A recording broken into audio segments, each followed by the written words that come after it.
excellent, laging kaagapay niyan ang function ng paglilingkod o pagsiservisyo sa ating mga kapwa, yung pagbabahagi ng mga biyayang ating natatanggap. So muli, maraming pong salamat at maligayang Pasko, magandang umaga sa atin. Huwag kang ano ngayon, birthday ko ngayon ha. Kayo kung ano. Thank you so much, Shirley. Birthday ko ngayon, huwag kang maipal. Huwag mong guluhin yung araw ko. Coming from the Voice representative. Let's welcome Mr. Berhel Videoco, Marketing Manager, Voice Philippines. Our Vice President for Sales and Operations, Mr. Justin Ongwe, and our Vice President for Marketing, Engineer Ruben Cueto. Ako po si Berhel Videoco, Marketing Manager ng Voice and Face Philippines, na nagpapasalamat sa pagkakataon na maging bahagi nitong programa na ito. Nabanggit ni Sir Boyd kanina na ang Metro Bank Foundation has been around for 30 years. Ang scholarship partnership namin with the Metro Bank Foundation nasa 20 years na ngayong taon na ito. Kaya maraming salamat sa pagkakataon na makasama dito sa magandang nasimulan nila 20 years forward. Ngayon yung sinasabing scholarship na meron ng Voices, we're partnering with Metro Bank Foundation for future architects.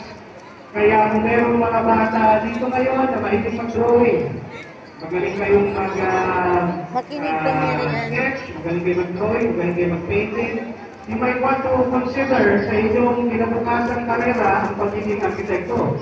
Kasi yung mga tutulong sa atin mamaya para magpinturo sa inyong mga classroom ay mga arkitekto na ngayon at lisensyado na dating scholar ng Metro Bank Foundation, ngayon nagkakaroon na ng sariling initiative na tulad na nitong asset para to give back sa komunidad.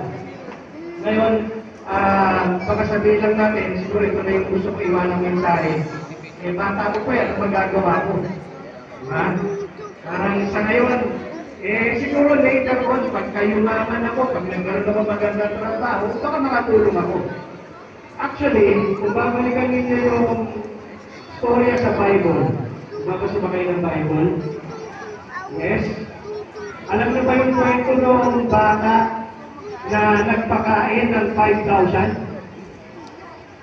Kasi may kausap si Jesus, 5,000, dami. Inabot na sila ng oras ng kain, gutom na sila. Walang mabibilan ng pagkain, malayo para makabili sila ng pagkain. Alam nyo, yung bata na lumapit, ang sabi niya, meron lang ako 5 tinapay, 2 isda. Pinagkap ni Jesus yun. Pinanalangin niya at pinabigay niya doon sa 5,000.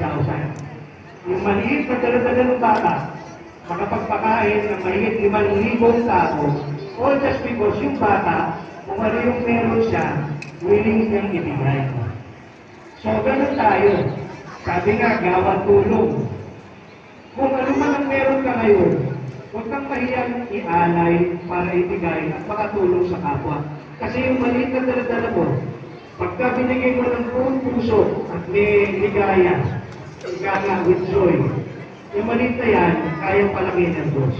Ganun ang ginawa ng Metro Bank Foundation.